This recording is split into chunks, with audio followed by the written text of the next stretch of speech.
Hello and welcome to Dice Punks, a tabletop role-playing podcast where we focus on playing full campaigns in less well-known systems. This week, however, I continue with my coup in order to allow Adam to play Unknown Armies in what is no longer a one-shot and won't hopefully end up in a full campaign, but we'll see.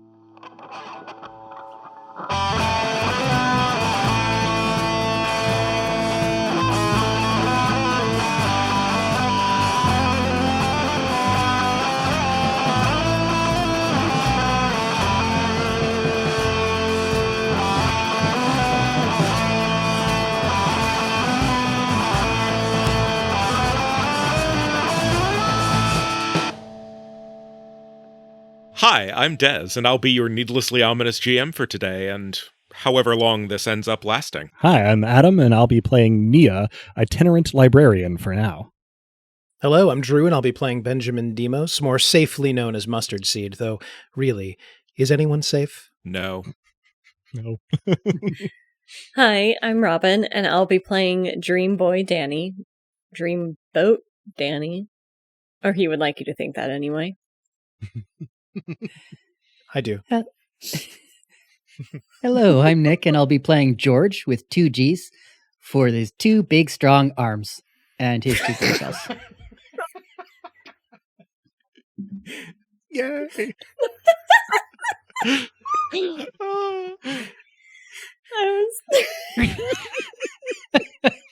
Dear listeners, let it be known that Nick has slain all of us. I wish I had Directed. two of the same letter in my first name.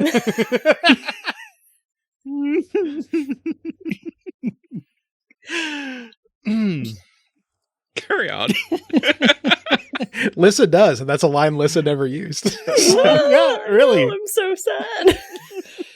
Oh, Hang on, let me hop in my time machine.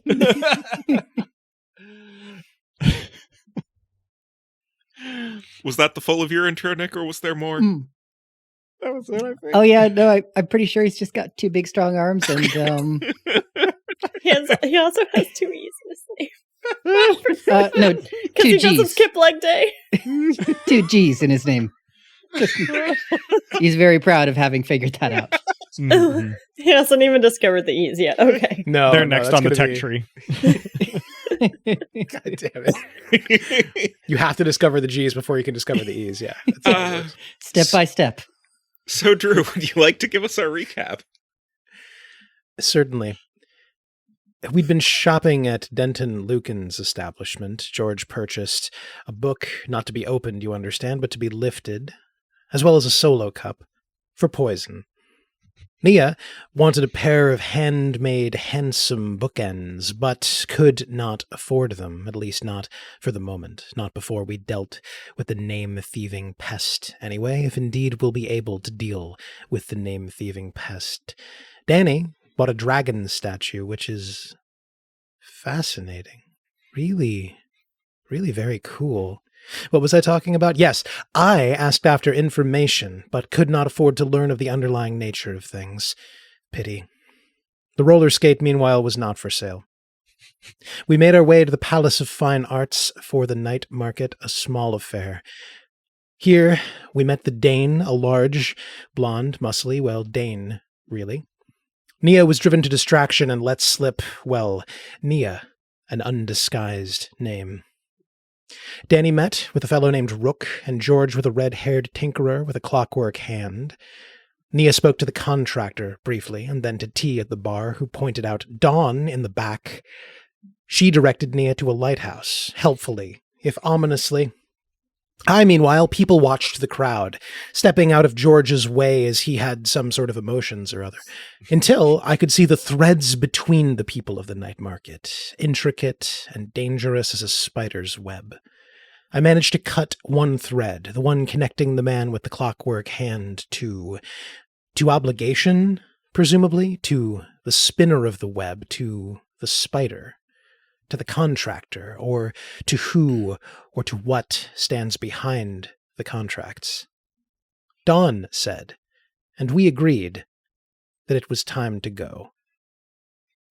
I will additionally add that Danny had his fortune told and that in discussing things with Jane, the contractor, Nia also let slip George's name.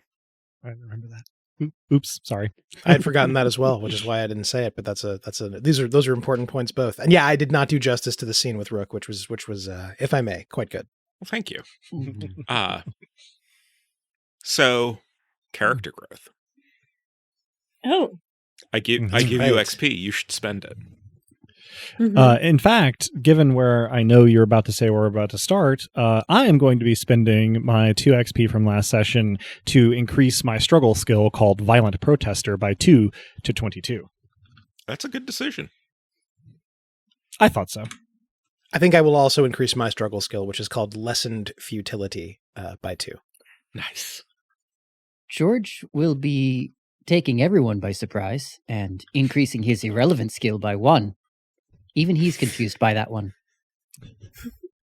To be clear to the listener, in Unknown Armies, folks are encouraged, indeed, the rulebook states it as a requirement that you offer a summary or moniker for your stats: body, speed, mind, and soul. And Nick has delightfully named George's mind skill irrelevant, and it is misspelled for the record. Truly matter over mind. The mind is over the matter, just physically only. No, it's all the way over it. It's completely over it. Well, this all makes sense because George did pick up a book. He didn't read it, but he did pick it up. Several times. A little more every day. Yes. He hasn't graduated the next step of actually reading it, but he did pick up a book. I'm going to spend mine on Auracite. Oh, As a gift. Wonderful. Thank you. Mhm. You're welcome. Feel free to use that as often as you like. I will continue to do so. So, yes, we open up with a lot of you having ducked out of the gate, as it were, to the night market, as all of the stall vendors had started not quite shambling, not quite shuffling, not quite running of their own will. In fact, anyone who would like to roll notice can before I have you roll initiative. Well, that sounds like an invitation I'll take. Mm-hmm. Definitely no for me. Well, actually, I rolled within my mind skill, but over notice. Okay. A failure for George. I'm just a straight up failure on this one. Knocked it out of the park, rolled a 10. Nice. Okay. Thank you, Den Dice, which I will remind you, my Den Die is a 10 place, or a Den place, if you will. Oh, yes. I have mine out today as well. I can tell the tens versus the single digits by which one has a deeper red to it, as though more blood was poured into the dice. Marvelous. I'm willing to stretch the penumbra of your noble passion, Drew. Organizing others to their strengths. Sure. To allow you, if you want, to flip that 10. Because ones are crit successes, it is worth noting. I'll take it. So, you see several things. You see that Rook has an expression of unbridled fear on his face and traces of rage, even as his body is moved. The Dane looks resigned to things as they take their sword out. And in the back, you see the clockwork maker give another wave at his clockwork creations, which are all over the floor of the market and operating independently, ? Before ducking behind the bar at following T's gesturing. Danny notices that Rook doesn't really look like a willing participant in this. Mm-hmm. And then you become a bit more preoccupied by the very large sword that the very large Dane is about to be operating very largely. So now is the time when we roll initiative. For reference, for both new players and the listeners, the way that initiative works in Unknown Armies is that players are offered a choice. Specifically, initiative is a skill which starts at half of one's speed stat and can be upgraded separately through the expenditure of experience points in the way of all other skills. But at the start of combat, one has a choice between taking initiative and having your initiative be set at the value of your initiative skill, or rolling initiative. And depending on what the roll is, one of three things will happen. If it is lower than your initiative value, then that's one of the downsides. You are slower than your base initiative would be. If you roll above your speed, you fail outright and go last. Congratulations. If you roll between your initiative and your speed, then you go faster than your initiative would normally let you do. So given that information, folks, how are you doing? Are you rolling? Are you taking your initiative? I will take my initiative, which is 25. Okay. I will roll. I would also like to live dangerously. I will live very safely, meanwhile. And your initiative is 20, it looks 20. I got a 32. Oh, shit. I got a 78, which is above my speed stat. It sure is. Yeah. Uh-huh. Now, Robin, is 32 an improvement on your initiative without going over your speed stat? It is. It is an Excellent. improvement. Looks like you're gonna be going first. And it is below speed, so that's good. I intentionally, for full disclosure, I intentionally nerfed my initiative on this character sheet after Viz, Oh. who always went first. Mm-hmm. So yeah. Got a lot of mileage out of Izzo is going first, so fair enough. To want variety is the spice, after all. Mhm. Right.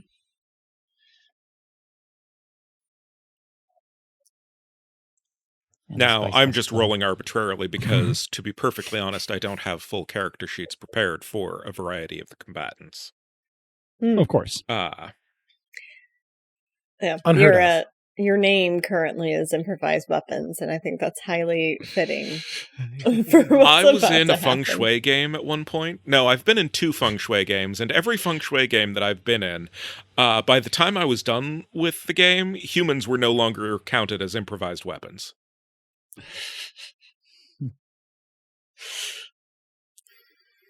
The Wonderful. mind boggles. The first thing that happens is that you hear the contractor saying something in very much not English, with the sort of snappish tone of command. And it seems to reinforce the general trend of the vendors of the night market stalls advancing all of them, other than those specified as exceptions, upon you all. Mm-hmm. Nearest, obviously, is the Dane, and they have taken out their sword, and you're all, like, close to, it is a two-handed sword. Dear past Des, why did you not give more people more stats? We're doing all of this arbitrarily. Sorry, not sorry. All good. Nature of the beast, spirit of the show. Mhm. Indeed, something like that. So, I am going to rule that George is probably the last in line of getting out, unless someone wants to specify otherwise. So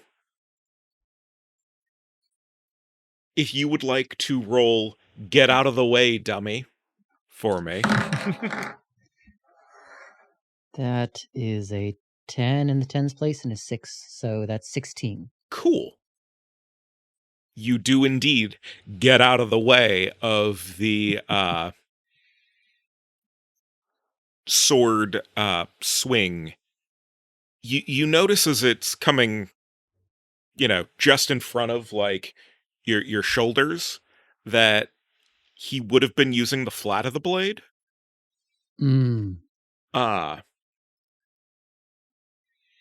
But, it's still a big fuck off sword. Absolutely. So Danny, you are up.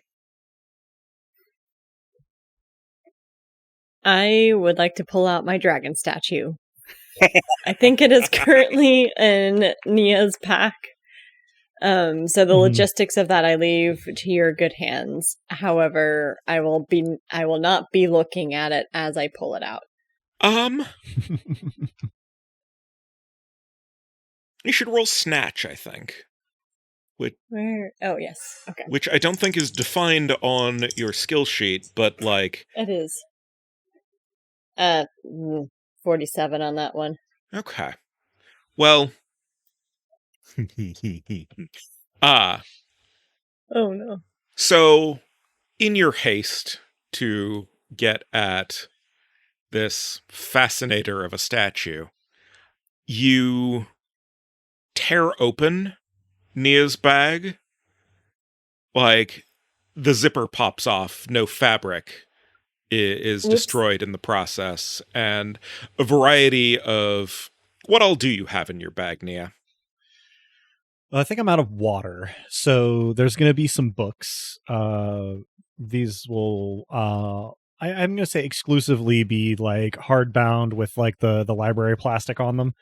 Of various sizes. Are some of the heavier things. There is one of those like emergency blankets in there. There's probably at least one sort of like EMT style tourniquet in there. There's a few sort of like energy bars. There's a basic kind of first aid kit, cloth version. And then there's a variety of let's say like a small variety, maybe half a dozen individual articles of like face mask, head covering, gloves, scarf, Sure. mostly in dark colors. Would you say the books are on top or in the bottom? The books were likely near the bottom so that the first aid stuff and water was more accessible. Cool. So what spills out is mostly first aid stuff and an empty water bottle and the dragon statue, which... Yeah, it would have been on the top because it just went in. Yeah, no. That was a roll to see where it landed. No, I figured. Lands mercifully on the med kit and therefore does not break on the ground. Everyone's eyes, at least those who are behind you all, which is to say, George is going to be looking at the Dane, so is not going to be looking at it, but we'll deal with that problem later. But Danny and everyone else are definitely looking at that dragon. Benjamin, where are you relative to Nia? That is to say, in front or behind. It's a good question. I would say I am behind. I would have to be, right? Based on the initiative logic we've come up with. Okay. Mm-hmm. So cool. We'll deal with that on your turn. Okay. Next up, however, is Nia. Okay. So it sounds like I'm kind of out front, probably my attention mostly on the Dane and the big old sword. Well, you can be facing forwards or backwards. That is to say, getting away or facing your problems. Yeah. George was behind. Sure, yeah. I'm the way I had imagined it is as we were coming out, we're passing the Dane. Yeah, you're probably so, a bit beyond his reach at the moment, in as much as George did manage to be out of the way of a sword length. Sure, yeah. But that is probably why my attention has maintained whatever angle it has to keep the Dane in my sight, because armed. And between at least some of my friends and getting out entirely. So I think my move is going to be to roll my struggle skill, Violent Protester here. What happens exactly remains to be seen, but my goal is probably to get my arms wrapped around the Dane's arms, or else like a full tackle. Something that has the effect of not allowing the Dane to swing the sword. Okay. Is the goal here. We'll see what actually happens. So to remind the listeners, how old are you and of what stature? Yeah, exactly. I am old enough to be grizzled. My character sheet says born in 1970X. And the description I have for appearance says tall and lanky of frame, but age has softened my straight line Tetris piece physique.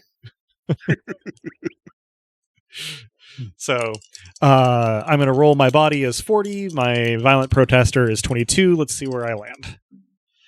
7. Cool. Oh, wait. No, hang on. I got that backwards. 70. Cool. Reversal of fortune. Oops. Yeah. Sorry. So you and the Dane both failed your rolls. I rolled against an arbitrary number. And so what happens is you take a flying leap ? Short, immediately as Danny is trying to get shit out of your bag. So that's part of why the Fascinator statue, the dragon statue, ends up on the med kit on the ground. And that screws up your momentum. But it also means that you don't leap onto a sword, which is good for probably all involved. So you just sort of land cheek to peck and start sliding down the Dane. Okay, all right. No I'll take complaints it. there. I had scrolled up to where you describe your current injuries just in case, so I will absolutely take that outcome. You see Rook in the very back, heading more toward the bar than towards you all. And you see him throw some playing cards that... No, don't worry, they don't explode. Instead, they embed themselves in the surface of the bar, and are relatively obviously some manner of steel playing cards. So that's a thing to worry about, but it looks like he is going after T and the clockwork vendor. And then things happening off stage. Benjamin. Yes. What are you doing? I know what I want to do, but I believe the dragon statue is in view. So do I need to roll Roll notice. to say whether I can tear myself away? Yeah. 27. Okay. So that is above the skill, but below the stat. Sure. So you're a I little said bit that wrong, but you know what I distracted. mean. Will this may affect your potential success on what you're trying to do, but Sure. feel free to carry on with what you would like. I think what I would like to do is invoke lateral thinking again and make the spider web real. So if the Dane is swinging around a sword, let them swing it, but they're going to be colliding with strands of web while they do so. Ooh. I like that. Roll it. All right. 67. Okay. We're doing great.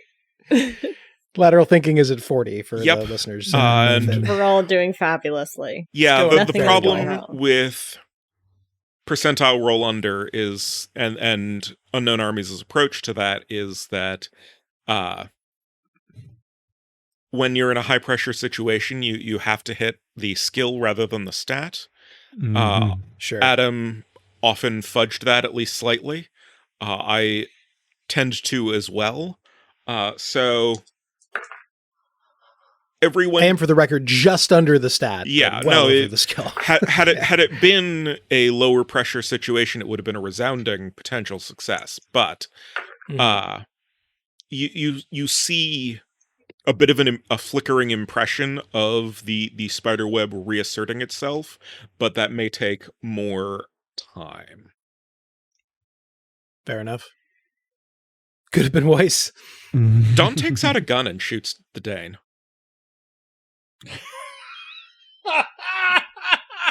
God. Hey, Lindy. Shoots at the Dane. Excuse me. Okay. Okay. The shot goes slightly over his shoulder and through the tent that is the collector's, but to no apparent damage there, or at least none that you hear an immediate report of. So the Dane brought a giant knife to a gunfight. Dawn brought a gun to a knife fight. Right. A gun to a sword. What is it like if you bring the big Goron sword to a gunfight? Is that bad or good? I'm not sure. Depends on how fast you are at moving it and whether you can accurately deflect a bullet with it. So I bad. never thought I would say this, but Squall might be onto something. So now it's George. Last in the initiative. Yeah, George would like to revoke the Dane's sword-bearing privileges. Okay, how are you doing this? He's trying to stay just outside of the swing and close distance and take the sword away from him. Okay. Possibly using his newly acquired book as a shield, if need be. Oh my gosh. Truly, knowledge is power. So this seems like a roll.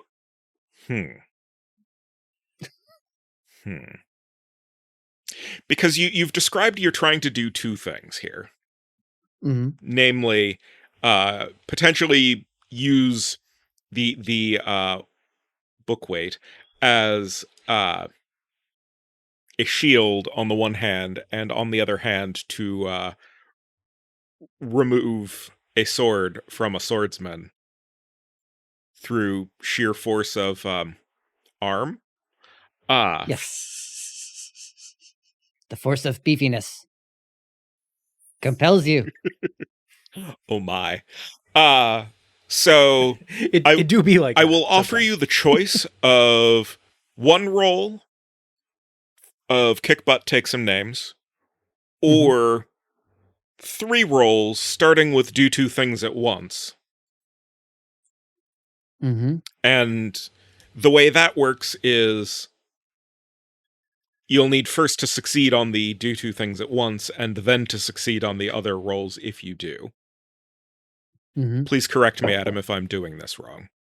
No, that is correct. You for Unknown Armies. Yes. Greg Stoltze games getting mixed up in my head. For Unknown Armies, my understanding is you roll do two things at once. If you succeed, that allows you to make both other rolls. Both other rolls. If not, I will personally assert that you can still do an thing at once.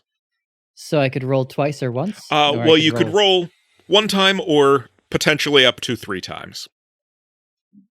Okay, well, the one time sounds like the better deal, but I'm open to Well, whatever that would be just interpretation. you tackling or otherwise directly attempting to remove sword privileges. The do 2 things at once, then you would be able to, if you succeed on that, both attempt to remove sword privileges while also blocking potential incoming sword problems. Yeah, no. George seems like the direct sort of person. Okay. He'll take the hit. Okay. And hope it's not lethal. So, again, if I'm remembering this correctly, Adam, I roll against the Dane's arbitrary and unspecified sorting skill because this is a melee attack. So it's both of us roll.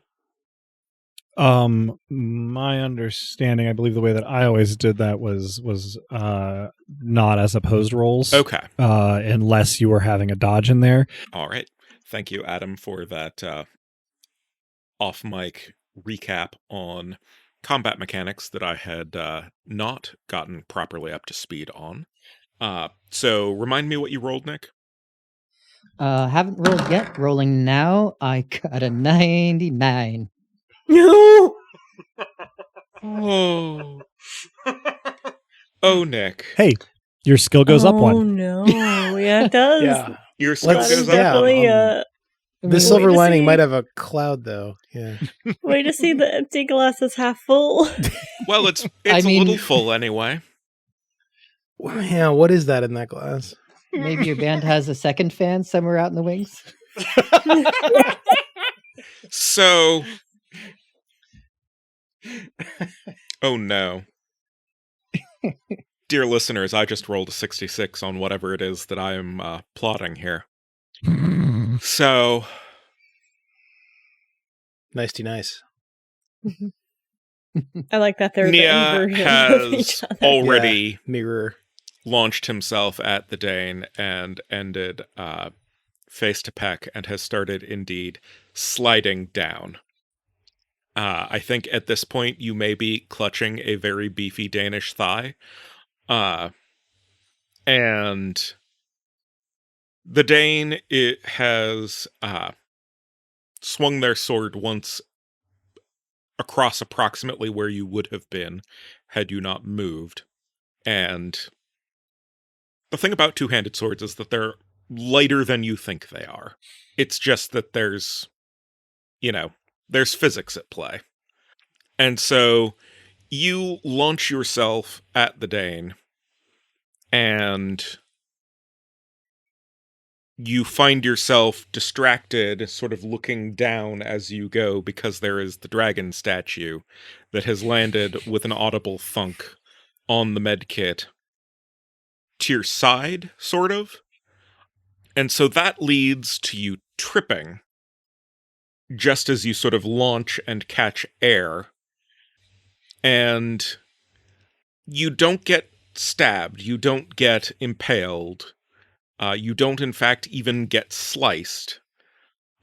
You do get the flat of a two-handed sword to the noggin, but you also are mumbledy 100 pounds of airborne muscle mass, and therefore also impact the Dane, and to a somewhat lesser degree, the librarian. And the three of you and the sword topple backwards over the Dane's chair and table into an extremely messy heap. And your bell has well and truly been rung in addition. Well, at least he didn't hit anything vital. So I guess my follow-up question here is, should I put anything in my current injuries descriptions? I mean, you've gotten a knee to the, like, upper back, but, like, There will be some bruising, perhaps. Mm-hmm. I feel like I am at an age where that is probably worth recording. Fair enough. And so now we are back to the top of the initiative. The Dane fails spectacularly to push Good. George off of him. In this party, I'm dead weight. In the best way possible. Currently, you're somewhat effective dead weight, it's true. Yeah. Yes. Very much a live weight, let the record show. However, as you hear an irritated snap of your name, George, roll soul. Okay. Rolling 63, which is above any of my skill or stat. Mm-hmm. You roll off of the Dane and start to stand up. For reference, Benjamin, you see a spiderweb strand start to tie itself around George. Danny. Let's get weird. All right. What are you doing? Hell yeah. So, I have a lot of anxiety dreams. Like, it's kind of normal as, like, the singer in a band. Like, your standard, oh, you meant to do something cool and then messed it up. So that's kind of one of my dream signs. And I went to do something cool and I messed it up. But now I'm going to make it everyone else's problem. I would like to use attune lucidity to make the dragon statue embiggen the dragon statue.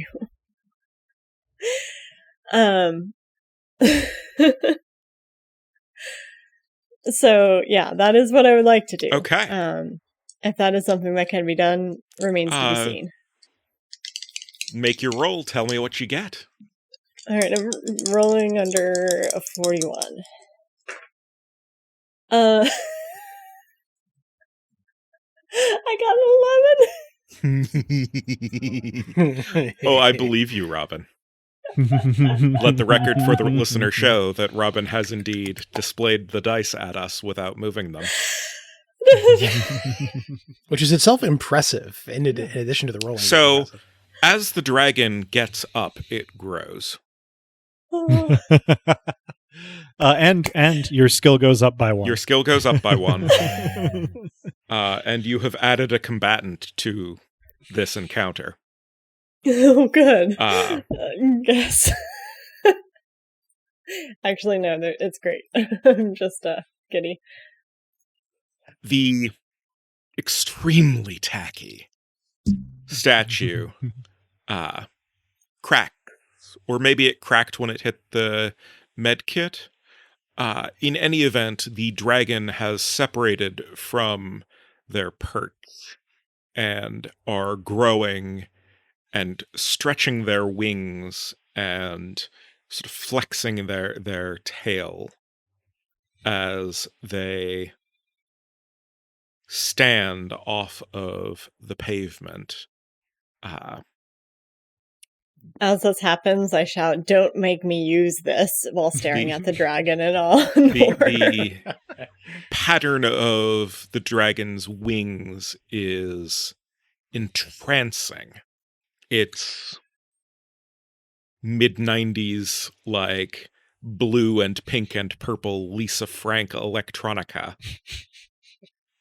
And it rears back its head and roars toward the sky. And everyone's attention is on it.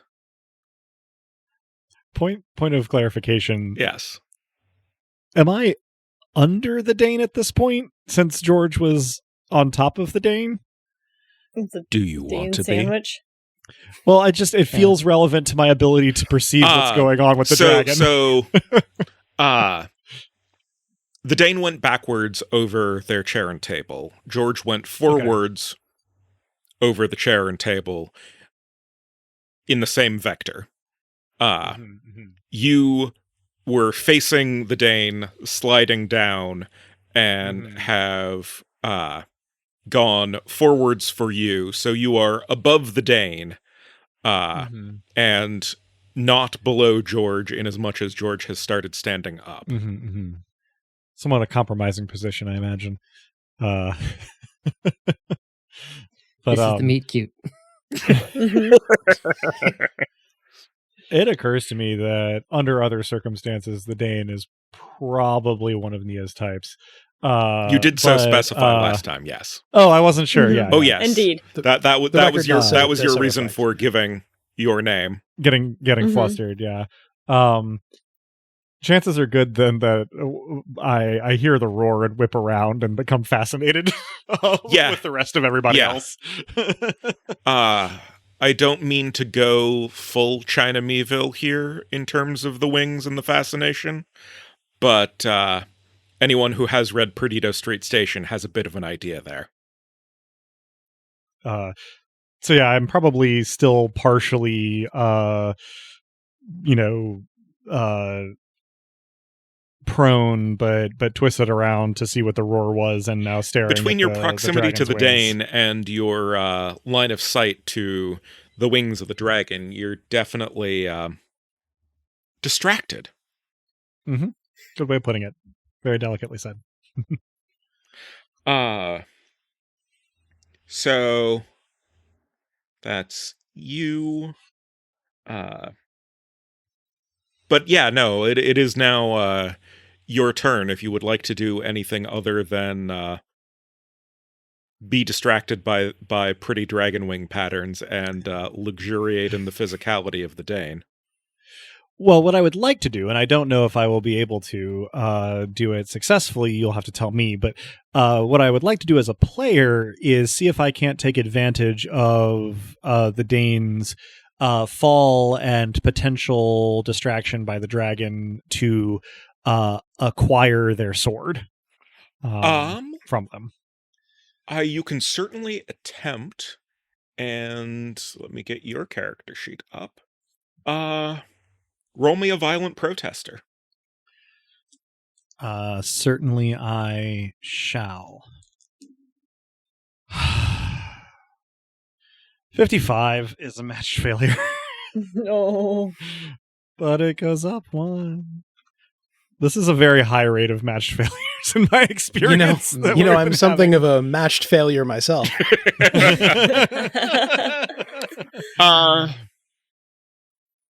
What happens is you end up just in a very tight hug. The Dane doesn't appear to have a sword in their hand anymore, but they do have you in both of their hands, and you may be more fine with this than you realize. I will console myself with the sword not being in their hands. Benjamin. Have we determined how distracted I am by the dragon, or is that roll a thing soul. we need to determine afresh? Okay.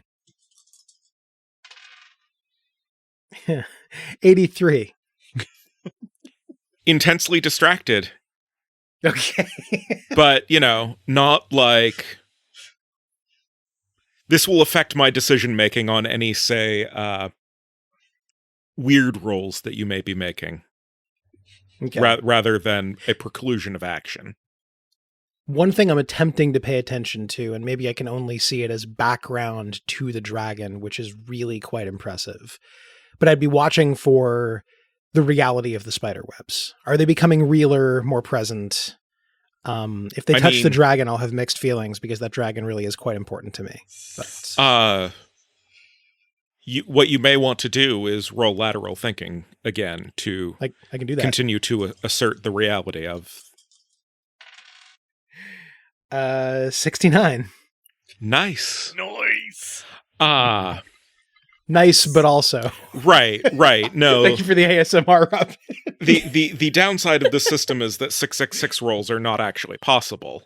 Right. And this is our compensation? No, that sounds wrong. Substitute leaning to the 666? There's certainly something there. In any event, you are no more successful than you were previously in asserting the reality of the spider web.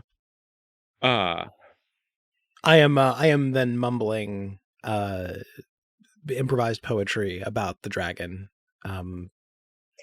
whose wingspan could shade cities, whose grandeur cannot be sung, and yet I will sing it.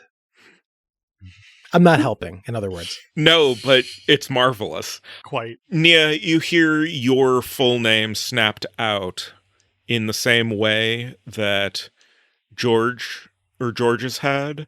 However, you are distracted, and this is fine.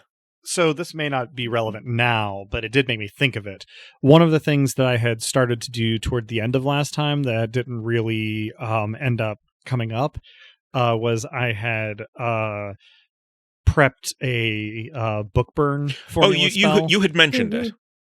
Okay, yeah, I believe you had, or at least my limited recollection of last time is that you had cast the thing.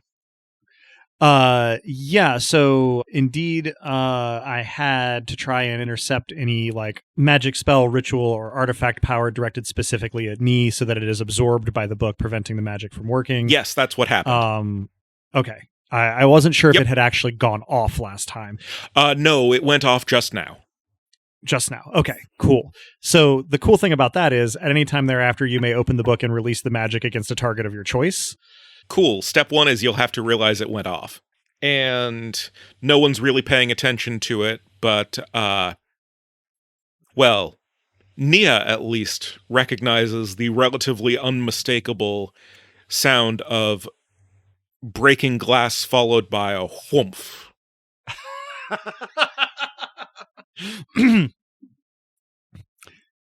That laugh may be in character. I'm not probably in total control at the moment. Coming from, a bottle's throw away from where the bar is. Mm-hmm. Nice. So, George, I apologize for depriving you of your agency like this, but do roll soul. Will do. So that is a 73. Okay. You are not piloting your body at the moment, and that's probably a helplessness check. So, roll mind as well. Okay. That is a 25, which is cool. Below Take a mind. hardened notch in mind, and don't freak out as you stand up, crouch down, and pick up the sword. That's a hard notch in helplessness. Yes, thank you. Thank you. Mm-hmm. That's your turn. Sorry. Mm-hmm. All right. No worries. And then George did get a sword on the plus side. Yeah. George He did. get a sword. Traditionally, this goes badly for dragons. Yes. Points for you. Well done. Oh, that's beautiful, Drew. Thank you. Luckily, this George is no saint. He's much better than that. Back at the top of the initiative, the Dane stands both of you up. I'll take it. Will you? You are shifted from a two-handed hug grip to a sort of not quite being carried like a football, but like both of your arms are definitely restricted by one of his. Mm-hmm. And your feet are maybe an inch or two off the ground. Danny, your pet dragon is fascinating. Yeah. It's just the wings are so nice, and I never thought that a dragon could be so awe-inspiring. Like, I knew they would be, but this is somehow even more sublime than I expected. But I think the dragon, as fascinating as it is, should go towards the contractor. Okay, how do you communicate this to the dragon? Tuned lucidity. Cool. Do I still... Hold on. Let me roll first before asking that question. 25! Nice.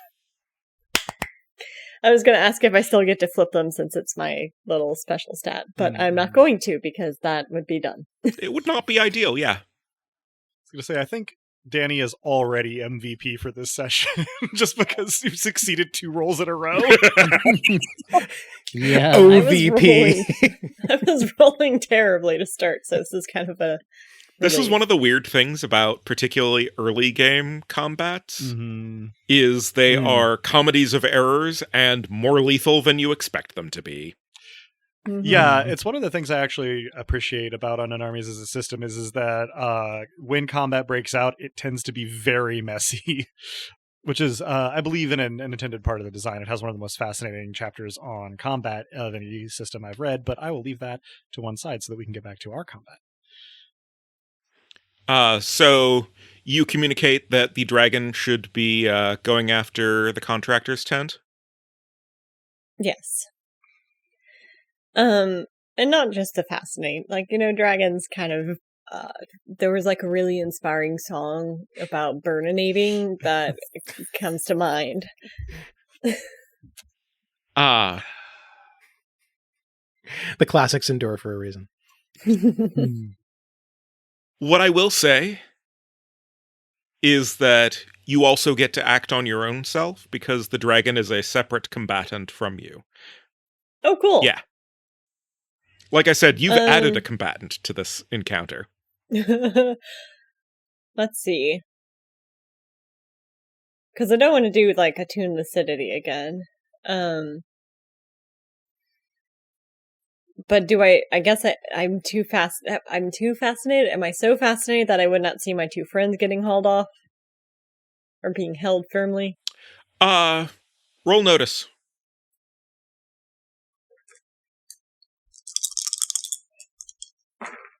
$88. Which means my notice goes up, but that's it sure that's not does. ideal. So your vision switches. Instead of people, you see lines and vectors of force and desire and compulsion. And the network spreads even among and between these folks involved in the night market. And you still recognize that these individual nodes of competing desires, needs, compulsions, requirements, obligations are people, but they are also just part of a network. And looking up, looking around, the network spreads inevitably across the city, across the sky, across the world. And you are a part of this.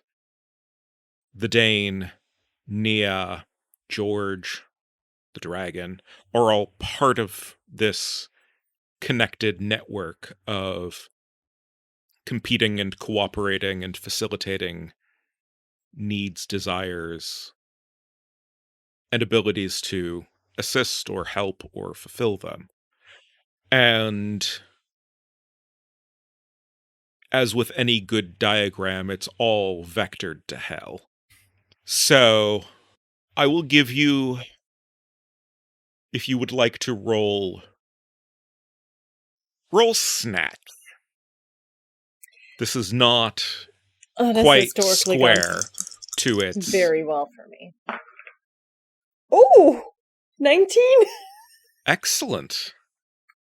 You reach out, and that this is obviously not with your hand, this is with your mind, with your ability to navigate and manipulate dreams, because obviously this is all just a lucid dream.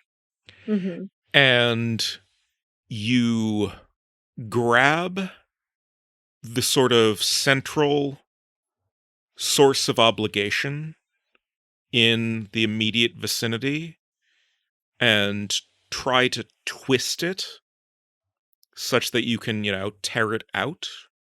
And you don't break those bonds, but it definitely seems to be having a bit of an impact.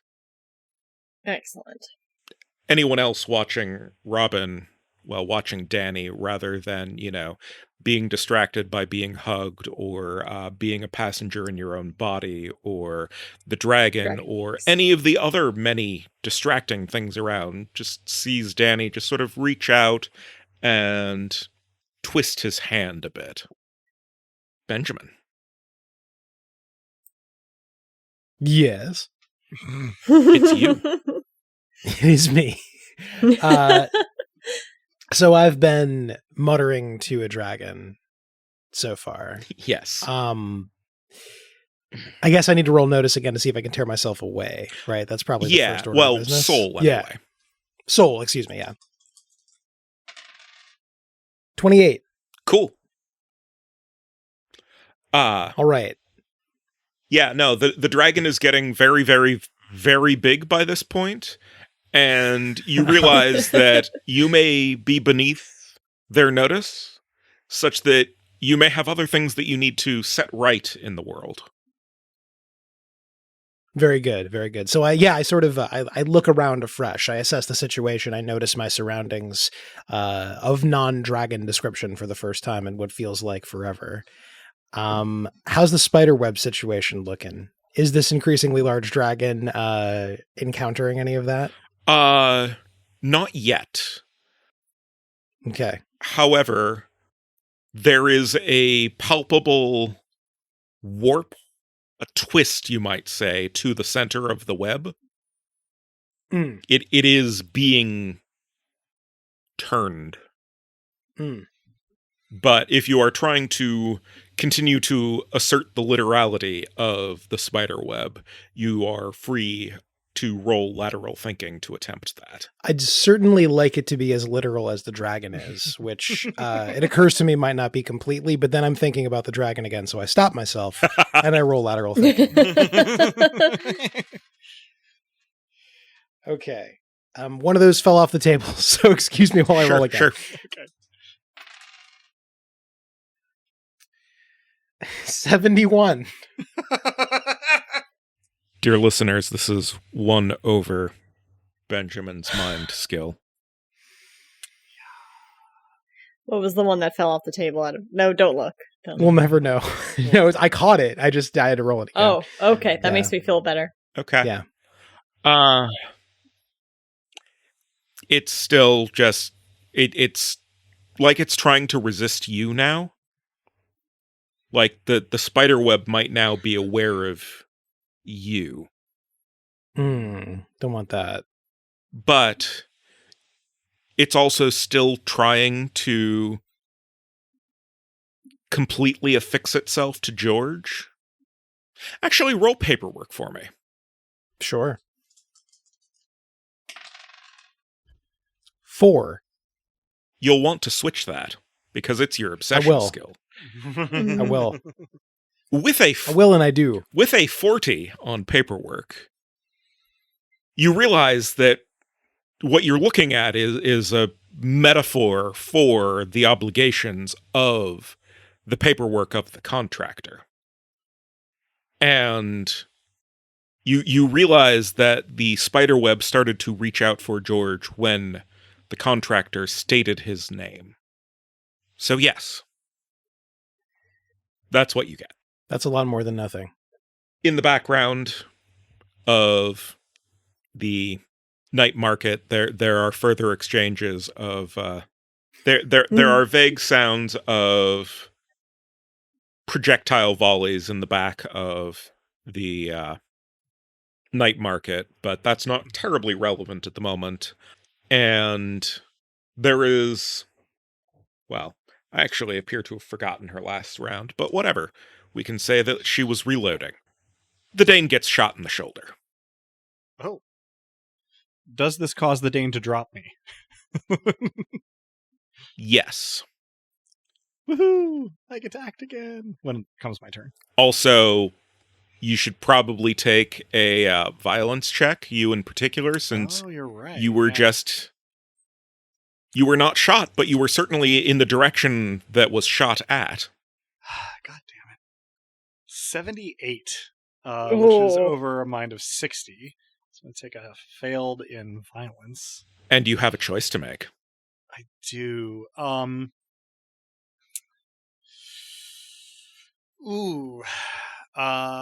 it's a tough one. I guess the in-character answer here is I frenzy. Okay. So, sorry guys for any trouble that may cause. Do you routinely carry any sort of weapon on your person, Adam? I think I actually had addressed this.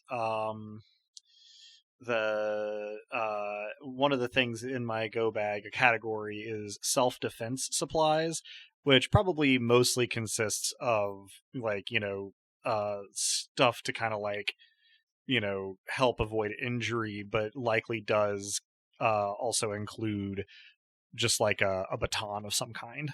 Okay. That sure happens.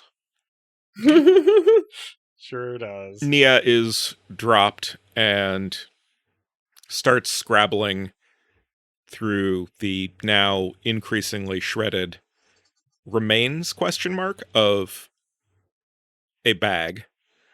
Sorry about that. Think I'm probably doing more of the damage. And George, roll soul. This is going great for y'all. 65. Yep, you're still a passenger. So is George's mind still active, but just not connected to the body? Yeah, there's an interceding allies force. Or enemies. Okay. You can distinguish allies and enemies, and that's honestly part of the horror of it all, is that you are raising the sword and roll get out of the way, dummy. That is a 98. Okay. Oh, I'm trending in the right direction. This would be when I would typically change over to a new set of dice. Thinking I might. If trends continue, you'll be rolling really well, someday. In another system. So, the good news is you don't attack your friends. The bad news is its incompetence. The bad news is that you get a mesmerizing dragon wing to the face, and the chest, and the torso, and you get airtime as you charge the dragon and are just punted aside. Yeah, no, I think it may actually also be time for that. You failed at the dodge. Now roll get out of the way, dummy, to not damage yourself upon landing. To dodge the ground? Yes, to dodge the ground. 38 for that one. Okay. You don't feel like you broke any bones. Yay. Yay. You do lose your grip on the sword. You don't know where it is. This is probably good for all involved. Might be. Especially the dragon. I don't think the dragon is terribly concerned. No. The dragon, in fact, is not the first source of fire to be focused upon Jane's tent, but the early 90s Dixie Cup coloration that spews forth from its mouth I am here for this. is bigger than a Molotov cocktail for a relevant comparison. And yeah, there were some books there. The spider web is gone. Ooh. You are in control of your body again, Nick. You are not in control of your body yet, Adam. Yeah, figured. The Dane is brushing himself off and starting to apologize. And I love that they take a gunshot better than I take them getting shot.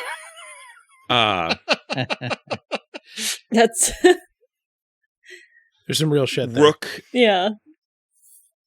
is emerging from the back of the night market, looking much less displeased with things, at about the same time that the smell of cooked meat arrives. Mm. I'm sure that helps my mental state. And burnt hair.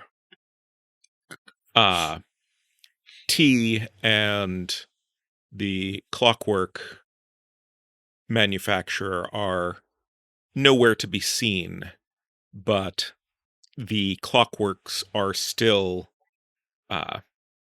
swarming the contractors, well, the remains of the contractor's tent.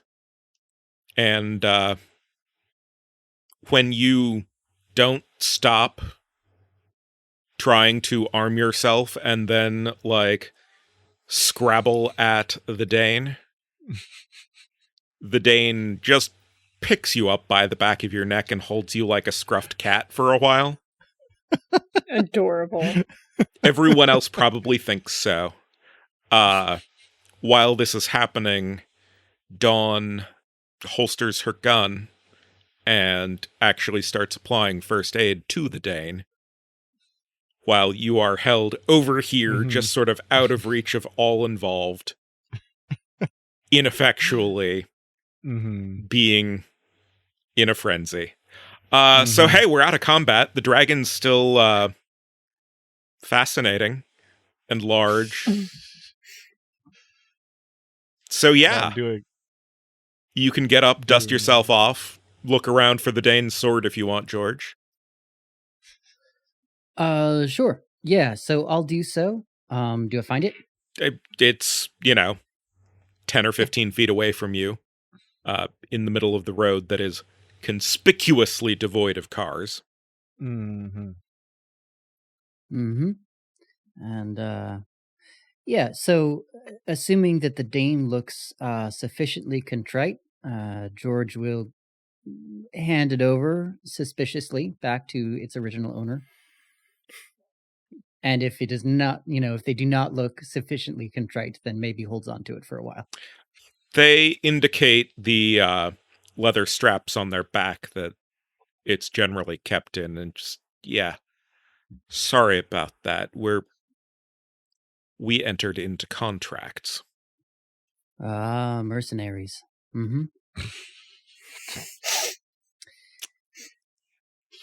The Dane opens their mouth and just sort of looks at you and then just closes their mouth again, because sometimes there isn't any explanation that can get through. Danny, roll Orisight. Okay. Because the world is still vectors for you.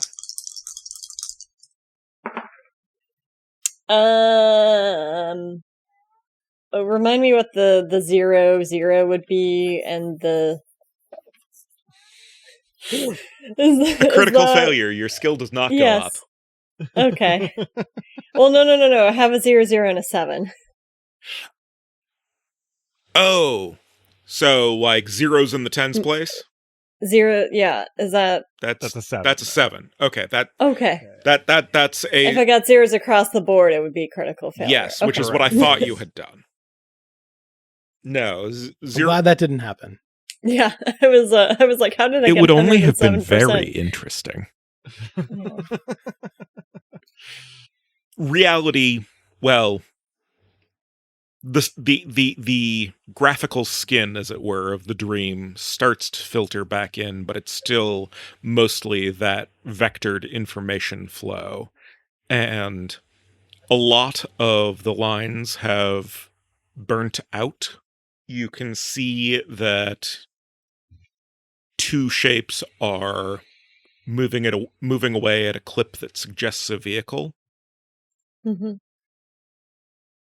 And that the main set of lines connected to you is continuing to grow.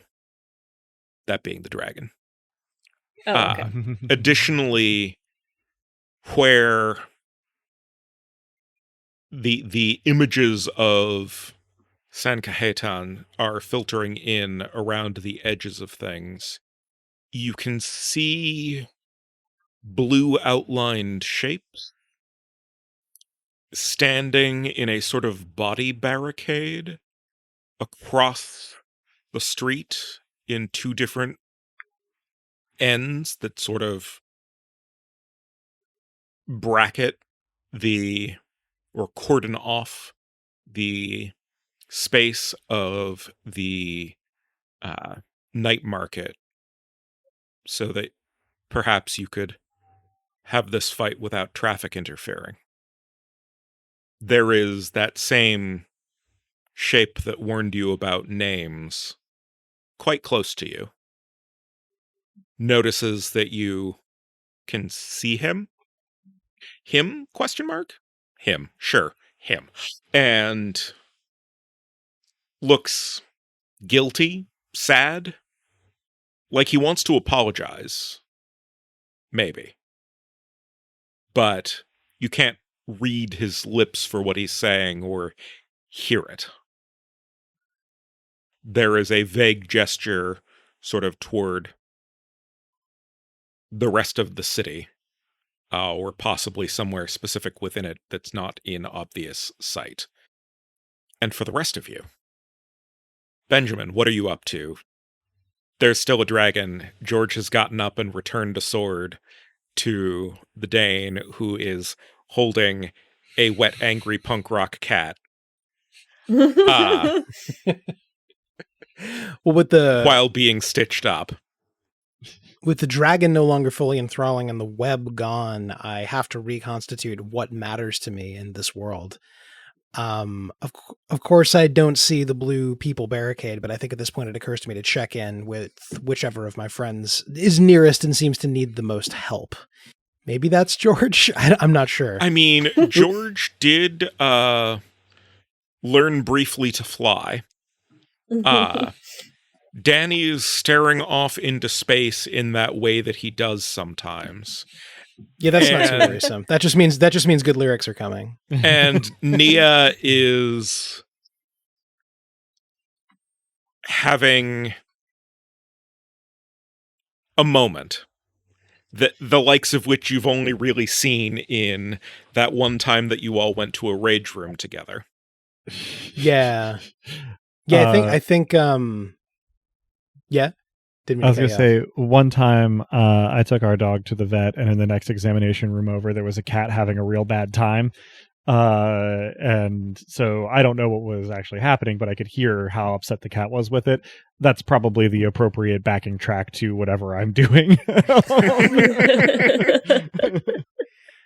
So yeah, I glance at George, who is giving off a bones not broken vibe, but I do make for Nia and see how I can help. Okay. How do I help? Let's think about this. I think maybe this is probably a terrible idea, but it's an in-character terrible idea. I think what I try is double think. I think I'm going to try to convince Nia that whatever is going wrong, that's valid and happening, but also it's not, and everything's going to be fine. Marvelous. Do that. Cool. 65. You're out of combat. It's under your mind. Oh, good. Okay. I'm not a complete Keystone Cop over here for once. So, yeah, you start talking to Nia about the potential utility of violence and how obviously that this is all a little bit traumatic. There were gunshots, there was a dragon, there was a sword. All of these things were interacting or attempting to interact with, well, persons and bodily parts. And at the same time, it's not happening because it's over, and sure, you'll carry that trauma for a while, but maybe chill a moment? What this sounds like to you, Adam, is mumble, mumble, mumble, mutter, mutter, mutter, rage, mumble, rage, rage. Why am I being held up? Oh, biceps. Oh, yeah, no, the trauma will probably stick with you for a while, but maybe be back in the present. And you realize that Benjamin is talking to you in soft, technical, self-contradictory nonsense. And the Dane is My just love holding language. you up.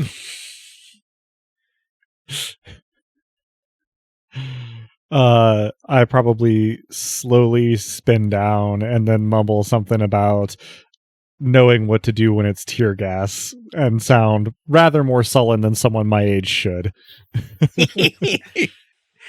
Dragons are less predictable than tear gas, but no less political.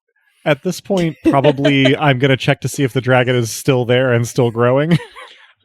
Still there, still growing. I try to Oh, step geez. between Nia and the dragon so as to make the dragon less apparent. I mean, you are the what- one what- with something possibly to do about that, Danny. Yeah. Can I roll attune lucidity and focus on? I don't want to make the dragon a statue again because it's a sentient thing. I just would like approximately a mink-sized dragon that can hang around my neck, where I won't be so distracted by its beauty, but it'll draw attention to me. God, that's Or- a mood. Like it's still sentient too, like not Yeah. like the mink skin, but like a little.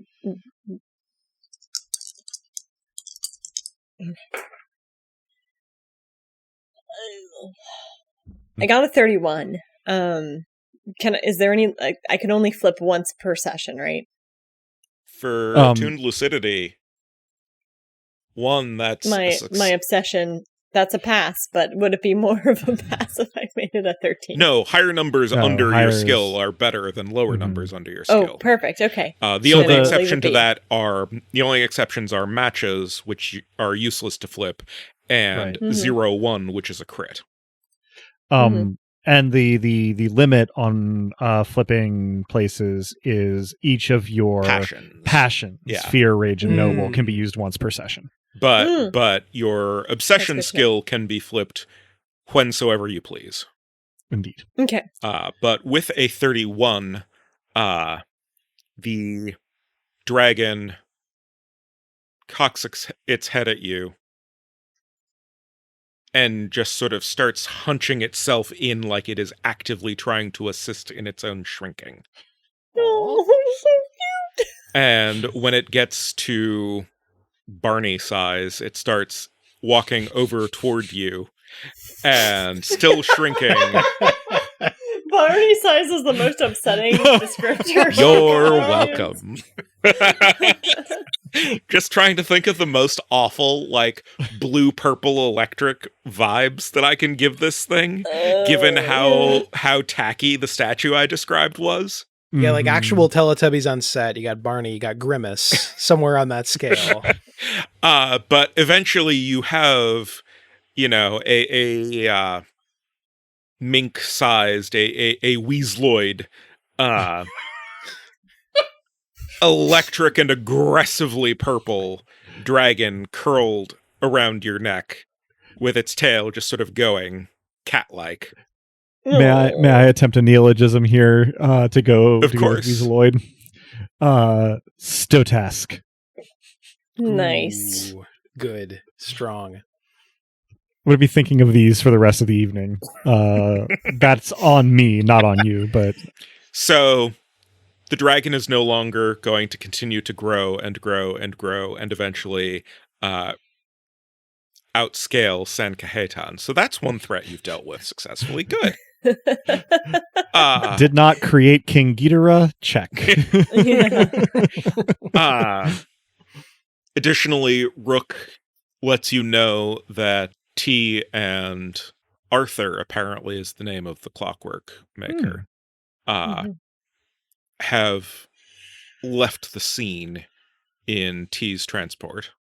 I'm going to try to make a point of it to mend fences with the Dane. Apologize for losing my cool. Make sure their shoulder is not too serious. Cool. You know, that's probably don't talk to cops. Indeed. Yeah, just generally thank them for, like making sure that I didn't do any damage while I was out of it, all that sort of thing. So, yep. Oh, finally. 21. I rolled my skill exactly. Perfect. So you are appropriately apologetic, and the Dane is rather stoic about, accepting all of that. But yeah, no, I'm glad that you didn't hurt me, and also that I didn't hurt you guys. And didn't you have a contract too, Dawn? And Dawn smiles. And removes a mask. And as she does so, the clothes stay the same, but they fit a different figure. It is not the mildly heavy-set black woman that Dawn previously had been. Still a black woman, but shorter and skinny enough that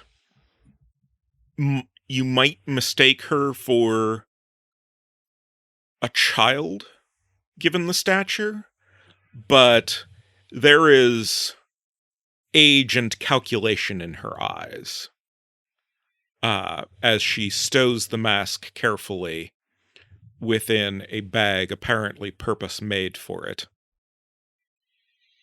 Dawn was inconvenienced this evening, so I decided to stand in for her. It seems to have been prudent. I'll say. Thank you for your help, and nice to make your acquaintance. Sorry to have shot you, but under the circumstances. To what degree are the two of you...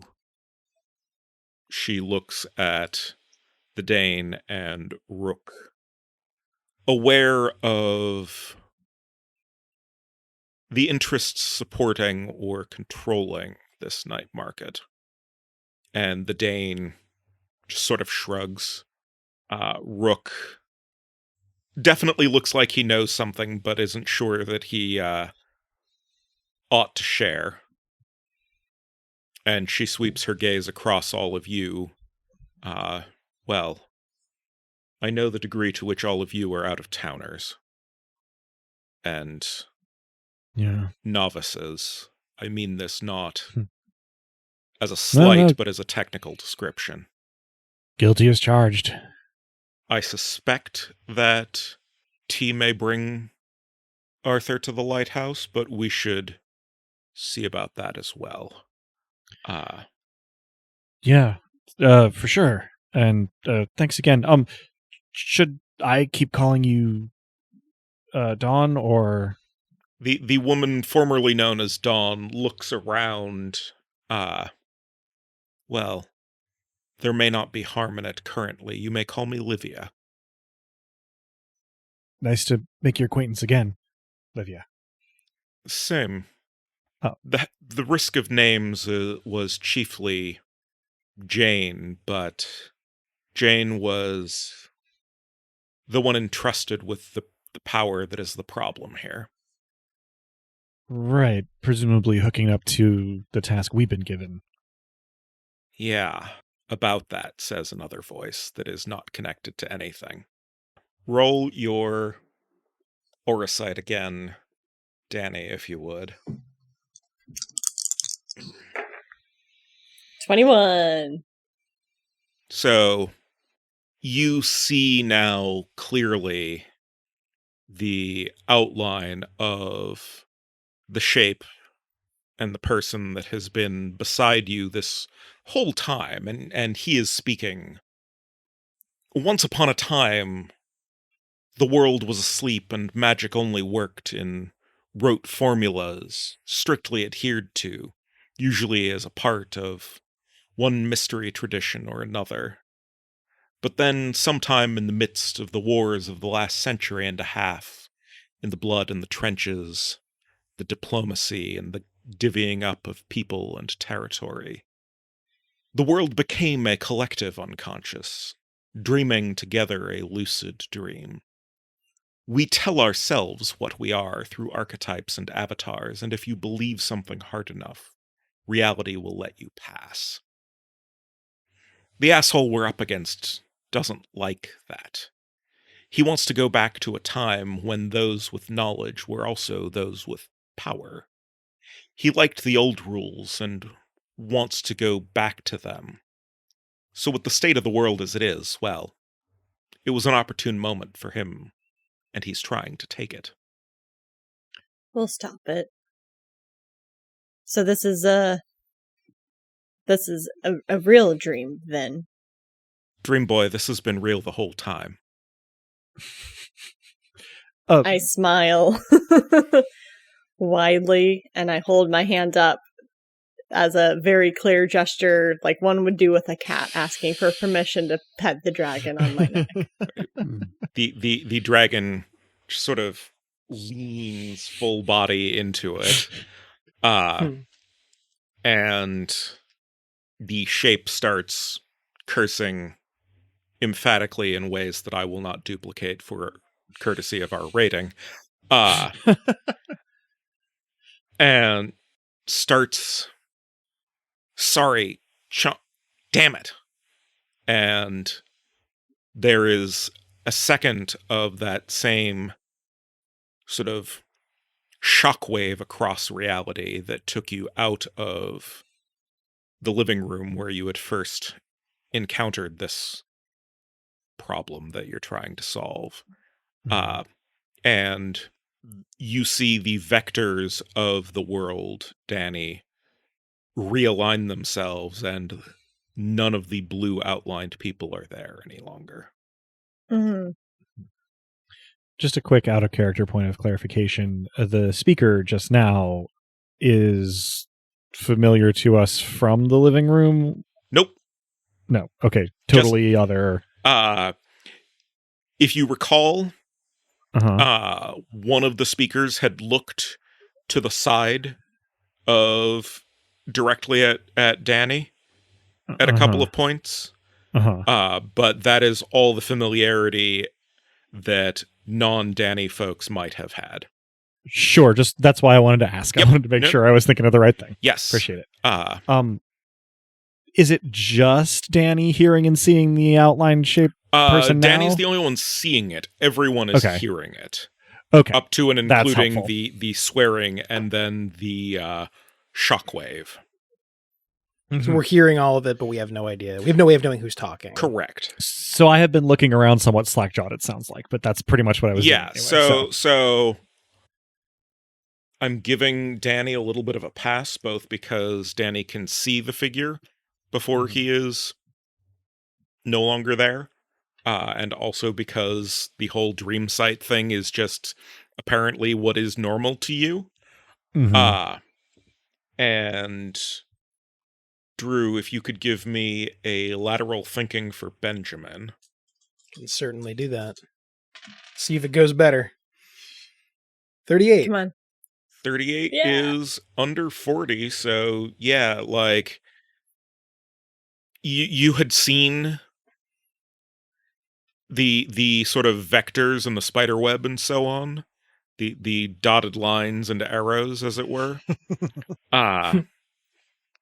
And so Danny had a parallel presence this whole time, so you figure it's just that.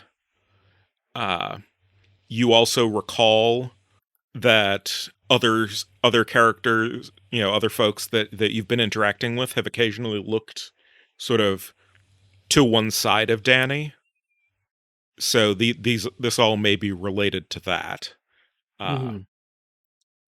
Nia and, well, George, I think 2 unnatural. Oh, those are failed. No. George, you definitely need to roll an unnatural check. Sorry. That is a 66. So freeze, frenzy, or flee.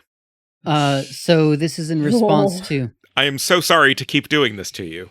In response to the voice from emerging from a point where there is neither person nor sound producing entity obviously there, giving a monologue about the story of the world, and then a shockwave after some swearing. Yeah, frenzy. You know, George is definitely under attack, and he's been hit in the head, so something's going on there. But whatever Okay. it is, he'll be safer once it's dead. Okay. And Nia, I think that you also need to roll, given that you only have the 1 hardened. Sure. 20, so I'm going to get another hardened in Cool. unnatural. So I think what happens is that George frenzies and then gets a bear hug from the Dane in what is apparently just becoming a thing, and Nia may now be a little bit jealous, but is otherwise unaffected by the what the shittery of a voice coming from apparently nowhere. So maybe my if I can try here, if I perceive what is happening with George, I will attempt to intervene such that he does not harm himself or anyone else in this frenzy. Sure. Yeah, I guess I leave it to you exactly what my roles here are going to be, but I feel like my impulse would be attempt first to try to restrain without doing harm, and then maybe if I'm able to use either mentor or don't talk to cops I think to talk him down. Either of those works, given that the Dane has accomplished that first step for you. Okay, yeah, sure. Sounds good then. In the meantime, Livia has pulled out a cell phone and is talking quietly on it. Okay. Those of you who are occupied don't hear anything. Those of you who are not occupied can feel free, if you want to notice, to listen in.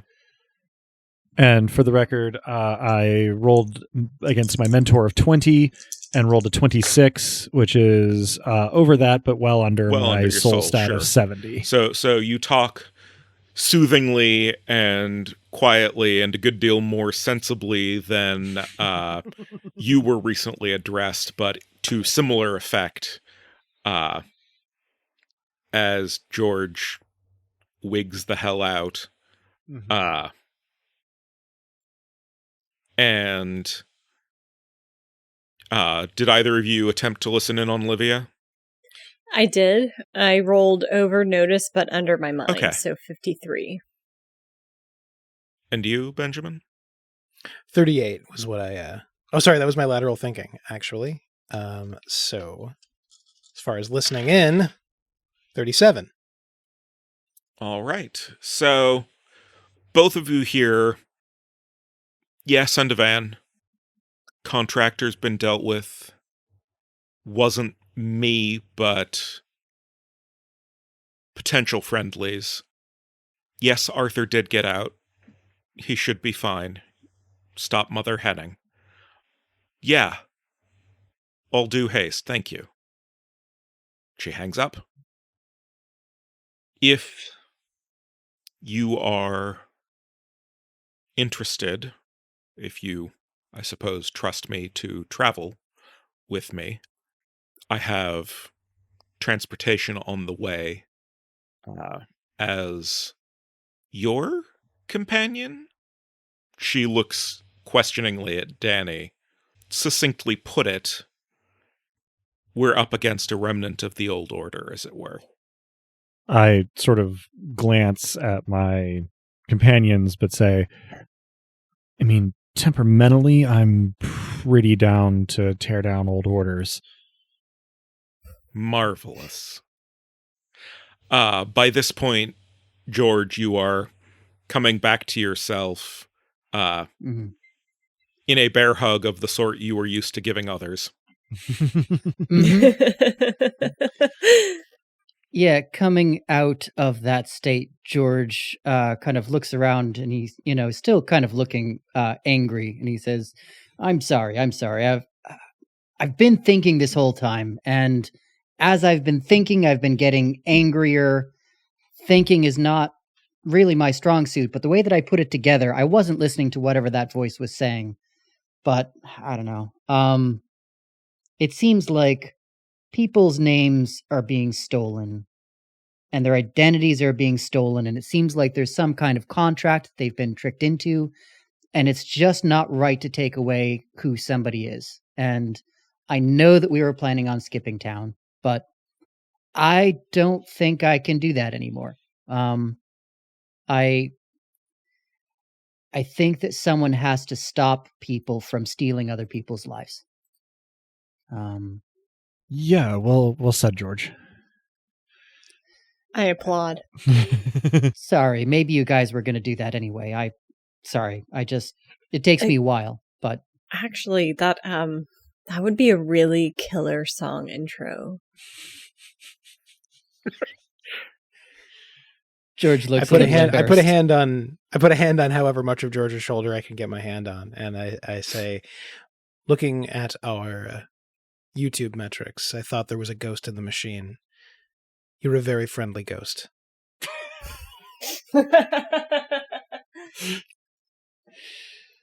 So, discussion continues. Rook eventually begs off and heads on his own. Mm-hmm. Before he goes, can I check in to make sure he's okay? Since I told him I would try to help if I could. Yeah, you do so, and he is grateful. He mentions that he is probably not best suited toward the sort of direct conflict that you may be heading towards, but Livia will be able to get you to the lighthouse, so that should be directionally correct. Was there anything else that you couldn't tell me at the time that you can tell me now? He takes out a thermos and just uncaps it and unceremoniously dumps the dregs of tea onto the asphalt that you're all standing on. And it forms a lattice work sort of pattern almost. It's not willing. He was trying to change the world to accommodate someone, and he was ensnared in the attempt. Sean's not the problem here. I don't know a Sean, but thank you. I'm glad you're okay, and I appreciate your help. I'm sure I will understand that when the time is right. I hope so. I hope everything does turn out right, otherwise so much of the underground is fucked. Livia, I'll be in touch, I suppose. Let me know if you have questions. That is sort of my job. And he tips his hat and then heads out. I do a little flourish of my hand and a half bow. Kind of similar to my stage persona as he walks off. You'll note that the dragon does manage to stay curled around your neck, but also snaps out one wing in a similar gesture. Oh, it got so much better. And shortly after, one of those, like, 15-seater vans shows up. Ooh. And as I mentioned at the beginning of, or before we actually started recording, Adam, I could not find documentation on this. Can you describe for us what the robot looks like? So this is a human shape that would kind of pass for human with some effort at disguise that has not so far really been made so much. Has a fairly large stature, and the machinery that is visible, which is not all of it, under clothes, and not a convincing kind of dermis, but sort of a combination of ceramics and plastics and rubbers, is heavily retro, but does have some more kind of modern looking components in it. So, a 15-seater van shows up, being driven by not really a Terminator, but that may be the closest reference that some of you have. Yeah. And Livia nods in recognition. Thank you for your haste, Andrew. And gets in without even calling shotgun. Does slide open the door to the back for the rest of you who may be interested in joining. I will look at my companions with a sort of eyebrows up shrug and then climb into the van and just sort of mutter, "I've accepted weirder offers." So, yeah, you all hop in. Oh, yeah. Yeah, George The goes last where of the you van goes. presumably shuts the door and pulls off into the complete lack of traffic. You are driving for 10, 15 minutes. Can I roll aura sight? Oh, do. Feel free. Specifically the robot and the present company. Sure.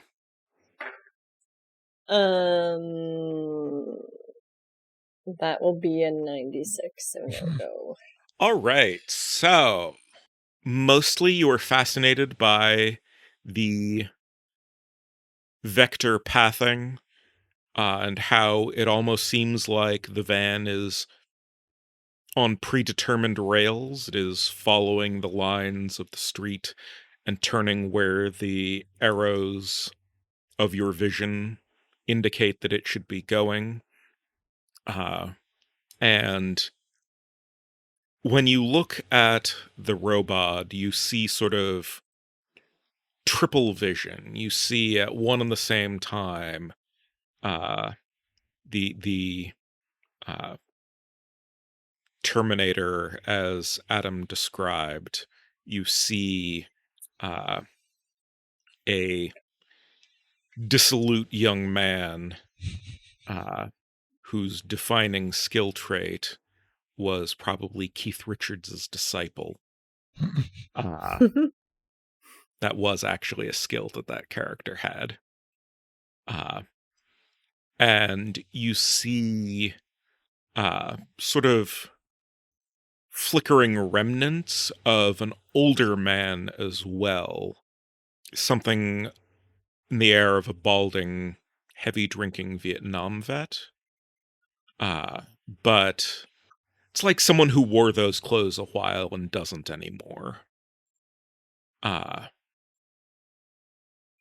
you see of Livia a blank face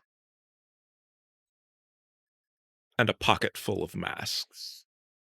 I stare at her probably the longest because the blank face is moderately alarming. And the blank face occasionally just turns to look at you and just tilts the head. There's no facial expression because there's no there. And just goes back to looking forward. Anyone else doing anything woobly before we get back to the mere reality of things? I definitely want to roll doublethink.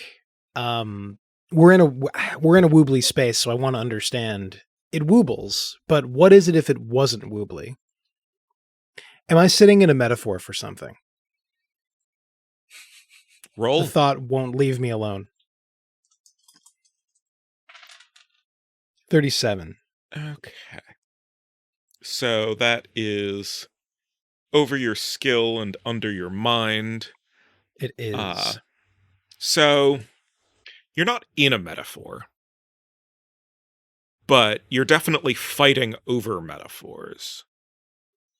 And that's possibly part of the problem. It seems that whoever this person is that you're up against doesn't like the Derrida of it all, but is still willing to employ those who can use that to their advantage and bind them to his. I'm frighteningly capable of understanding why one would not like the Derrida of it all, and yet luxuriating in it. Well, after all, you're doing the doublethink thing. Indeed. Anyone else?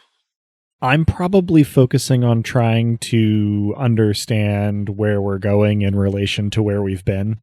Sure. So you are headed uphill and away from the water. It's unclear whether the water that you're heading away from is the ocean you think it might be, but it could also just be the bay. It's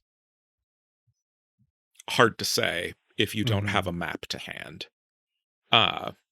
And also, since the sun has set, you don't really have directional utility there. It is getting rather dark by this point. But you're heading uphill. Eventually, you crest the ridge and make a few turns and end up passing by, I say as I copy and paste a thing into chat, a location and park. We have this courtesy of a friend of mine who responded with potentials for where are weird and interesting places that I could use for this.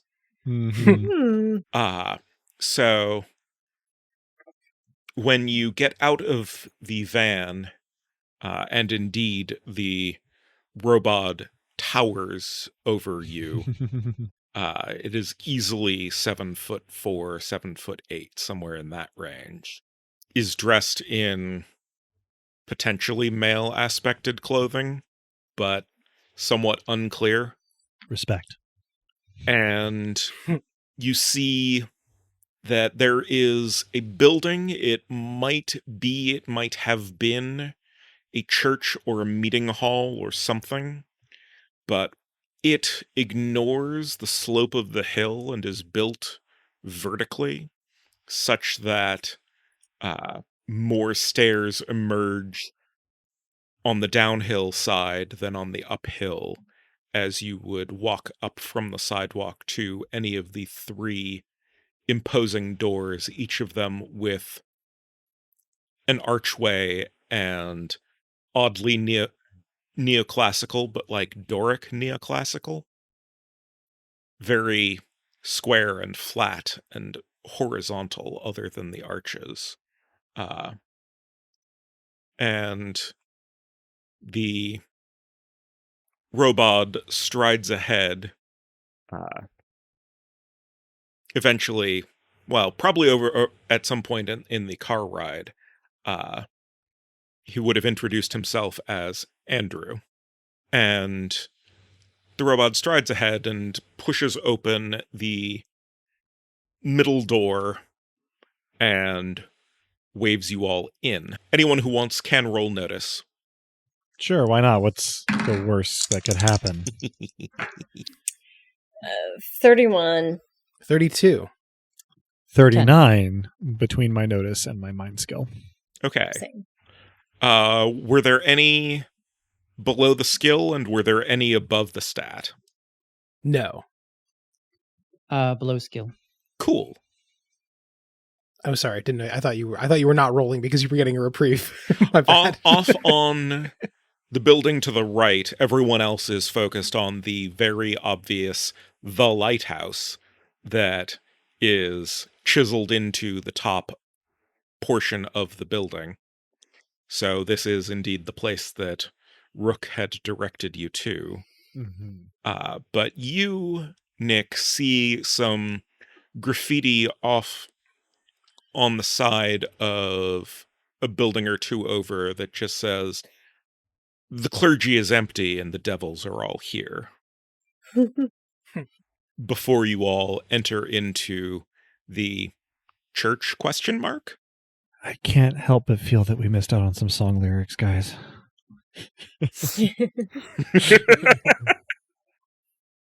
Same. Important yes, I do motivation enter. for surviving this. Yes, I too enter, dreaming of songs yet to be written. So you walk into the lighthouse, and T and the vendor with the clockwork hand are both there. T is mixing drinks, and it looks like Arthur apparently is tinkering with something small. Mm-hmm. He looks up and grins at the sight of Andrew, who, consider for a moment what you might think of if a Terminator were to look both protective and relieved. Because that is the general sense given off as Andrew sort of bounds over to give a very gentle hug to No. Arthur. This is very cute. And Can I do a quick double think, just because it's occurred to me that I need to remember Andrew is what I it's very important to me that the robot is a person as well as a robot. Yeah. Mm-hmm. Yeah, cool. 4. Cool. Woo. Yep. There is this sort of shifting vision of the dissolute young man sort of emerging from and falling back into the robot. The picture is perfect. I frame it in my between 2 sets of 2 fingers as though I'm going to shoot it for a movie. I'm not. I have a moment where I imagine Andrew being our guitarist. And then I try to pay attention to what's going on around me. So you are now in what is clearly in the interior a church that has been renovated into a safe house. There are the other 2 doors that you did not come in through do not open, and in fact are extremely reinforced so as to not open. You can see several cameras in the interior, and there's what looks like a rudimentary, or not rudimentary, but bare bones security desk set up in the corner of a room. It looks like there may be doorways off to sleeping quarters, maybe a kitchen, almost certainly bathrooms, etc.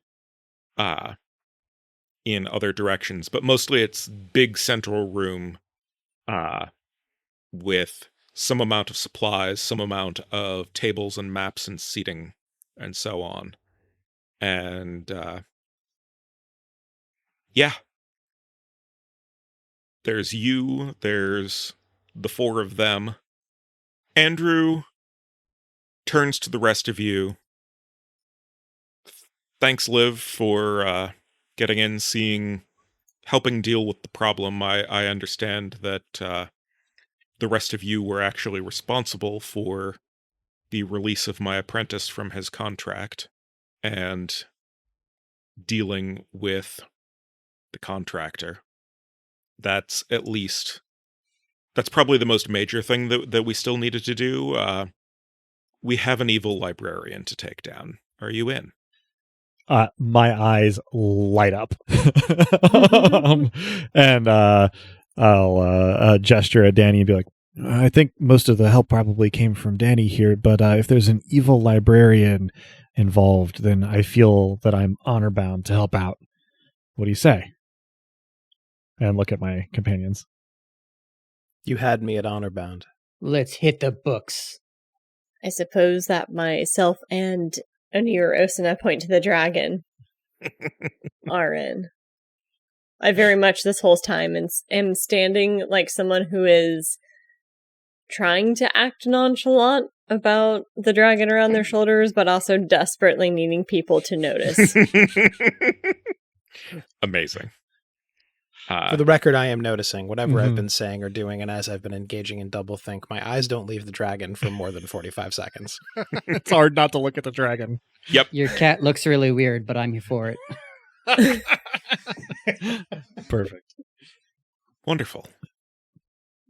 Let's Real get planning. Nice And place you've got here. I think that is where we will conclude this episode of Dice Punks. Yeah, I'm excited. As I said, excited. at the outstart, this could be anywhere from 2 to 5 sessions. We'll see. Mm-hmm. We know it's not going to be 2. Right. Indeed. And we know it's not going to be 3. Well, yes, I was that's true. referring back to in the first session when I... Indeed. Yeah, That was what you did say that from the outset. That's true. Not to be that greedy person, but do we get any experience? Yeah, you all get 2 XP. Me. I will suck slightly less. So I've given out the XP, and that concludes this session of Dice Punks. Thanks for joining us, and I hope our players and listeners enjoyed it as much as I did, although it may be hard for folks to appreciate hazing Adam with callbacks just as much as I do. If you're hearing us now, then you probably know where to listen to this, but we can be found almost any place one can listen to podcasts, as well as on the wider web at dicepunks.com, and on co-host, Tumblr, and elsewhere as @dicepunks. With that, I think we're ready to say farewell. Say goodbye to the kind folks at home, players. Bye for now, and if you're going to take a go bag, just make sure it's robust and organized. Thanks for listening, and if at first you fail, do not change course. Keep doing the thing you were doing. You will eventually succeed, or else one of your friends will create a large dragon. We appreciate all of you. And some friendly word of, or as a friendly word of advice, remember that those who dream by day are cognizant of many things which escape those who dream only by night. Thanks for being with us. Just remember that the key to success is not a physical key, it's a metaphorical key. So just go ahead and break down that door to success. Well said. And as the poet once said, they said we'd live forever.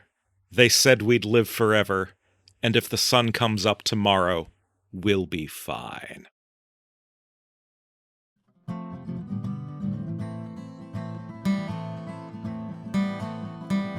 Thank you for tuning in to this interstitial miniseries, dear listeners, and stick around through the admin stuff for some dire reflections from Benjamin.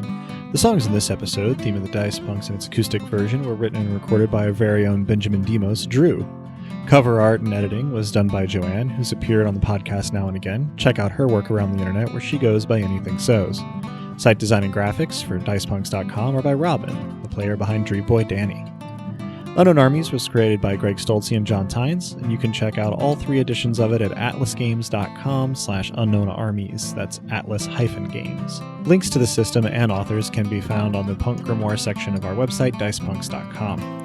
Thanks so much for listening. If you liked what you heard, that's reward enough on its own. But if you're so inclined, you can help us out by rating and reviewing us wherever you listen to us, telling your friends who you think would like us to give us a listen, and even by heading over to our Patreon at patreon.com/dicepunks. We have fun rewards available to backers, including a patron-only Discord, and access to the Dice Peaks after show for episodes 1 and following. Regardless, we hope you'll tune in again, and until then, remember, subtlety is for cowards.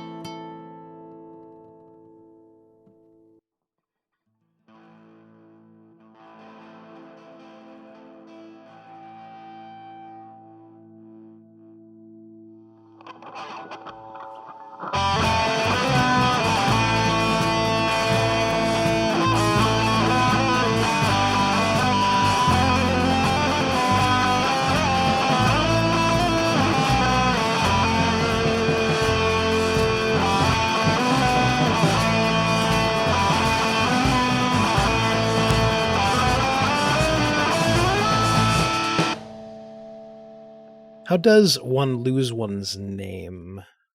I recently discovered some records which suggested multiple possibilities. Artists, musicians in particular, it seems, were frequently cajoled or deceived into selling theirs outright or piecemeal. It seems one's name could also be taken away, temporarily or permanently, if one was convicted of a crime. When this system was devised, there suddenly seemed to be a lot more crimes to be convicted of. The U.S. government also constructed a mechanism for simply claiming people's names. They called this eminent domain. None of these seems likely to be what happened to our client, however, which would suggest that these possibilities suggest in their turn, above all, a functional infinity of other, very possibly worse possibilities. Oh, good.